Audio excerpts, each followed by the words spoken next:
Kia ora and welcome to Whollywood Wargaming. My name is Damon, and in this episode, my second episode, we are going to be discussing a very brief and basic overview of the non-house gangs available in the game. Now, we just did a video on the 6 house gangs. We have Escher, Orlok, Goliath, Dalak, Banter, and Cawdor.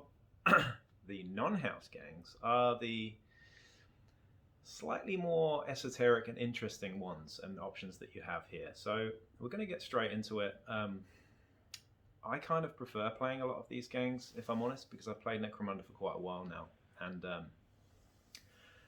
I find that the house gangs can get a bit samey after a while. I'm so used to them being around that the new stuff is more interesting to me personally, and you can do more fun things with these lists as well. Again, this is my opinion. And you might not agree with me, but there are some really, really cool options in this game now that we've elaborated on the whole thing. Of course, we've still got more to come with Ash Wastes and hopefully Scabbies and Rat Skins again. I really hope for that, but we'll have to see for that one. But for now, we're going to start with the non-house gangs, and we're going to start with Enforcers. So Enforcers are not to be confused with the Adeptus Arbites, who are basically the planetary defense, planetary police, I guess, FBI kind of thing. Hard to really describe what they are, but the Enforcers are the local cops, basically. Crooked as hell. Now, they're a really interesting gang to start with. Quite a forgiving gang, actually, to start with as a new player, I would say. Now, the unique things about Enforcers is that they get really, really good armor to start with. So they all come with, good armor to start with, which is quite unusual for gangs. They also come with 2 types of ganger. They have Subjugators and they have your general Enforcers. The Subjugators have heavier armor and are kind of your riot cops. So they can get the big shields, they can get the shock batons, they can get the grenade launchers as well. The other thing about Enforcers is they get really, really good equipment. Similar to Orloks, they get shotguns, they get concussion carbines, which are, I think, one of my favorite weapons in the game. Excellent, excellent, excellent weapons. They also get really good sniper rifles too, with rending on them. Now, Enforcers, they don't have as much sort of longevity, I think, in campaign play. And they have some really specific conditions in campaign play as well, but we won't get into that too much. But they look really cool. The miniatures are great. You could definitely use them in 40k as some sort of guard army edition or something, I think, too. But they've got their own skill tree as well, which is quite interesting. They've got some sort of interrupting skills like Got Your 6 or Threat Response, which are particularly good. They get access to, like I said, some really, really cool options. And the general overview for Enforcers is that their high armor and their high survivability is kind of key. Like, if you compare them to Goliath, for example, Goliath have high toughness but not great armor. These guys have low toughness but great armor. So there you go. Grenade launchers throughout the gang, one of the best weapons in the game, grenade launchers, because they don't rely on ballistic skill. Any template weapon is good because it doesn't rely on ballistic skill, just like concussion carbines, which aren't that powerful but are very, very useful. You also have, here's my cat. Hold on a second. Percy. Bruce likes Enforcers, don't you? He's a bit like the Dark Knight himself.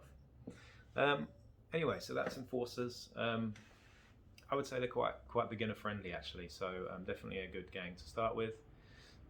The mental stats of Enforcers are quite low. They don't have high willpower, they don't have high cool, so that can be a bit annoying at times. They get some good tactics cards as well. So that's Enforcers basically. Moving on to the other half of that box set that got released is Corpse Grinders. Now, Corpse Grinders.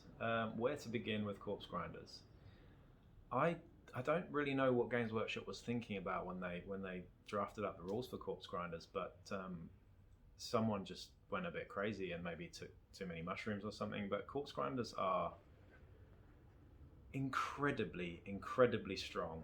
I would say, in the right hands, if you wanted to be that cheesy guy, they are probably the best gang in the game, in the whole game. They are close combat monstrosities. You have got guys with 6 attacks just mincing people in close combat. They are very fast, and if that's not bad enough already, you get initiates who are basically the same stats as a ganger, the same price as a Juve, with access to things like hand flamers and smoke grenades, and they all infiltrate.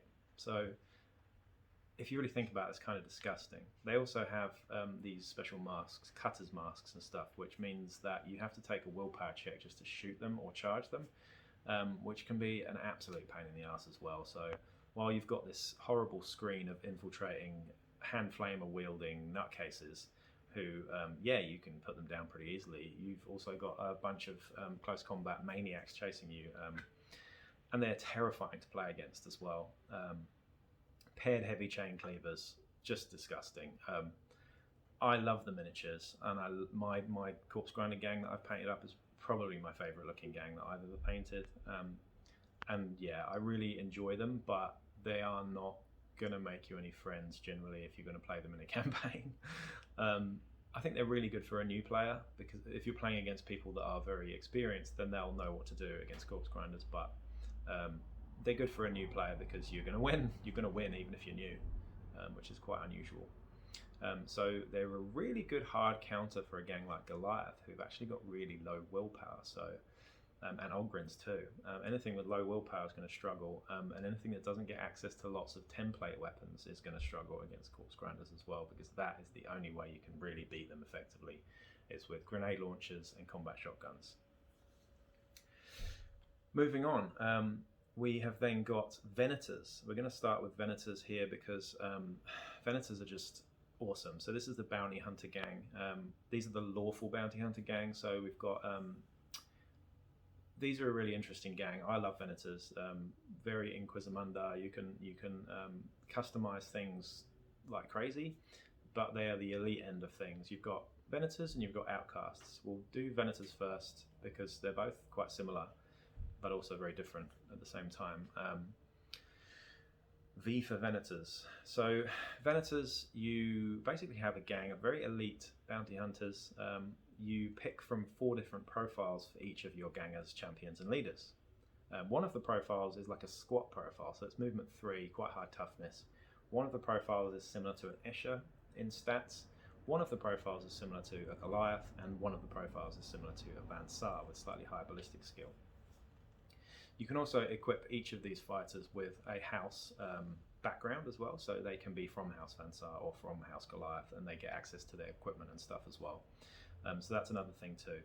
Now the way that you'd equip these fighters is you can basically use anything from the trading post up to certain rarity levels depending on your leader, champ or gangers.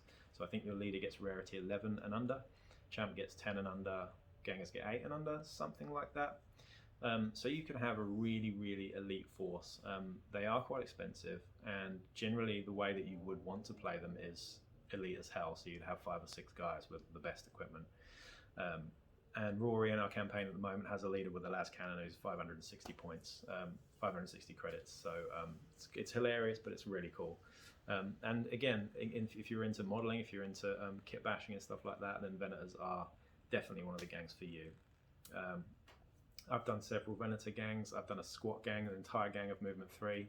It was really fun before I started playing, and then I realised that movement 3 was not the one. So I don't recommend that. Especially through a whole campaign when you're stuck with that one game. Moving on to Outcasts. Now Outcasts, it may be the newest book out, but they are by far my favourite gang and the best thing I think that Necromunda has had ever as an addition in the game. Outcasts are they're the same customization as Venators, but they're not elite, in that you basically have a bunch of hive scum supported by usually a very powerful leader. Now the coolest thing about Outcasts is that you can have a leader who has the profile of any single character in the game. So anything that has a fighter card, whether it's a Dramatis Personae, whether it's a Goliath leader, whether it's a Bone Picker, you could have a Bone Picker as a leader. You could have a Sump Croc as a leader. You could have a giant rat as a leader. You could have a Caryatid as a leader if they had a points cost. The options are limitless. My current gang that I'm playing in this campaign is a House Catalyst delegation, so you can be led by a delegation from a Guilder entourage. The options are just amazing. And again, if you're a modeler like me, if you're a hobby guy like me and you like the painting side of things and you like the kit bashing side of things, then Venators are for you. Could not say anything more about Venators because they are just so much fun. I think I'll probably be, sorry, not Venators, Outcasts. I think I'll probably be playing consecutive Outcast gangs until I get bored of Outcasts, basically, because just the options, it's just incredible. Again, that's my opinion. In the game, they can be a bit frustrating because you've got one really strong leader usually. Your champs aren't as good as other champs in the game, granted.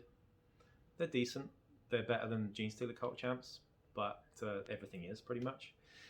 And you don't get the access to the top tier equipment like you would with Venators, but that's kind of the point. They're scum. So you can still get some good stuff. But yeah, you can have a nice balanced list. And the thing that I personally really like about running a whole bunch of scum with poor stats is that they're very cheap. Just a scummer with a las gun is super, super cheap. And you don't really worry about them getting killed in games, because if you're playing a campaign that doesn't restrict numbers in scenarios too much, then you can have a lot more numbers on the board, and it feels a bit like a Cawdor gang with like a really, really, really heavy hitting leader or something. You also have access, just the last thing on Outcasts, because I know they're my favourite, it's easy because they are, but you also have access to psychic powers. You can have a weird in your starting gang, so you could have a leader, a psychic leader, who has some really, really powerful weird skills. I'm going to do a video on the individual weird skills as well, and the different tables that you get, but some of them are really, really powerful now. They didn't used to be, but now this book's come out, they are some really, really powerful skills. Sorry, psychic powers, should I say. Anyway, that's enough about Outcasts. I get very excited when I talk about Outcasts. But moving on, we're going to go to Chaos Helots, or Helot Cults, I suppose. So this is basically your planetary chaos cult. Now you can, they're an interesting one. So I really like them. They're a very cheap gun line. You can have lots of auto guns, axes, things like that. Cheap gangers. Your leader's pretty good in combat. Your champs are okay. You get access to ferocity skills again, and you get access to cunning skills, I believe, as well, which gives you some really good backbone skills. But they are kind of like, they feel like a not as good version of Cawdor in a lot of ways. I think people agree with me on that. In terms of the alignment to a Chaos God, Slaanesh, Khorne, Nurgle, Tzeentch, you have to actually win games to be able to actually use those boons, because a post-battle action dictates that you can pray to the gods for their favors. And that doesn't really come off unless you're winning regularly, because if you're losing and you're losing a lot, then you get negatives to that roll, that dice roll at the post battle, to see if you get the favor of that god. However, once you do get it, they're pretty powerful. Off the top of my head, Nurgle gives your leader an extra wound, and you get to re-roll a recovery dice, one recovery dice per phase. Khorne, you get to re-roll a wound per phase, and your leader gets +1 attack, which is pretty cool. Slaanesh is, it's really good. Your leader gets +2 movement, and you get to activate another fighter per round. So no matter where they are on the board, so you can really, really mess people's plans up a lot with that. It's like using a tactics card every single turn. And then last, you've got Tzeentch, who I think gets reroll to hits or something. Or no, you get to ignore cover. I think once per turn you can ignore cover on a shooting roll, and your leader gets access to a psychic power, which when Chaos Helots were made, they didn't really have the best psychic powers. Now maybe you can choose, your arbitrator might let you choose one from the Book of Outcasts, because they're much better. You also get Chaos Familiars, which are really annoying, great little pets to have on your leader. And if you ever fail one of those post-battle prayers, so to speak, you can end up with a spawn, Chaos Spawn. And Chaos Spawn can be really good, can be really bad. They're kind of random in the way that you create them. Personally, I think that they're too hard to get. I think you should have an option to just have spawn and maybe buy them as a brute. But Chaos Cult, I really like them. I really like playing them. They're, again, quite cheap chaff that you can just throw at people, similar to Cawdor, but they don't have the benefits that Cawdor have. On that note, though, you can also have a house gang that is corrupted by chaos, which makes that house gang definitely a lot more powerful. But it also makes them an outcast. But I'm not going to go into that in too much detail, but you can have Slaaneshi Escher, which I have. You can have Nurgle Goliath or something like that. So a Nurgle Orlok, for example, actually. So you've got a 4-wound leader. Ridiculous. So those are things that you can do with Chaos. We're then going to go, we're going to end with Chaos Helots. We're going to move on to Gene Stealer cults. So if you play 40k, you'll know all about Gene Stealer cults. If you don't, then you won't. Gene Stealer cult gangs are not great, actually. They're kind of like, if you could cross Orlok with Delac, you've kind of got that, but worse. So you've got a mid to short range shooty gang with auto guns, shotguns, etc. You've also got access to sort of web guns and some sneaky skills too. So you've got ferocity skills, you've got cunning skills. You've got aberrants, which are really, really cool, and they're now a ganger, so you can take these really beefy guys with power picks and stuff. However, they don't get access to any like equipment and stuff, so they can really only take very basic stuff. You've got familiars, just like you have with Chaos Helots, and they're okay. You know, they're okay. They're cheap enough. You can have quite a few bodies in a Gene Stealer cult gang, and you can have a leader who either is a psyker or is much more powerful, the alpha, who you're nearly always going to take. He's got more attacks, he's better in close combat. But generally the problem with Gene Stealer cult is they've got really low movement across the board. Movement 4 is not great. Like I said with Goliath, it's not great at all.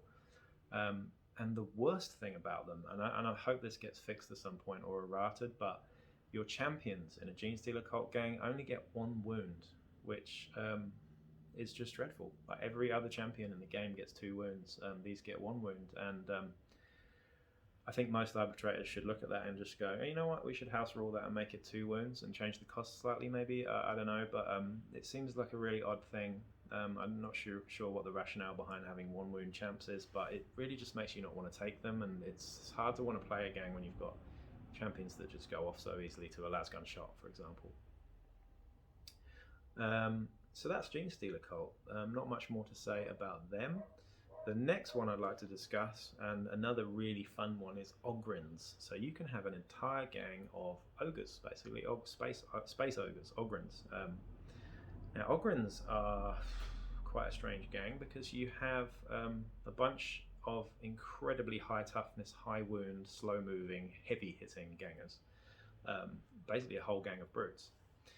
What's not to like, right? So on paper, they look amazing, but in game not so much. You have to be quite tactically gifted to be able to play them well.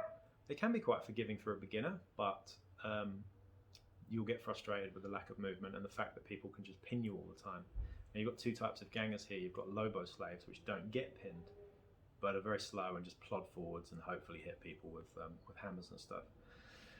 Your leader is an absolute beast, but again, can just get pinned very easily. And when he doesn't have access to ferocity skills like Nerves of Steel, then he's going to get pinned quite a lot. You've got some really cool weapons, but the real problem with Ogrins is they have no shooting capacity, so they don't have any range whatsoever. Now, you can offset this, if you're clever, by using lots of grenades. Now, grenades obviously use the strength characteristic to fire, so if you're strength 4 or 5 or something, then you're throwing them 3 times that distance.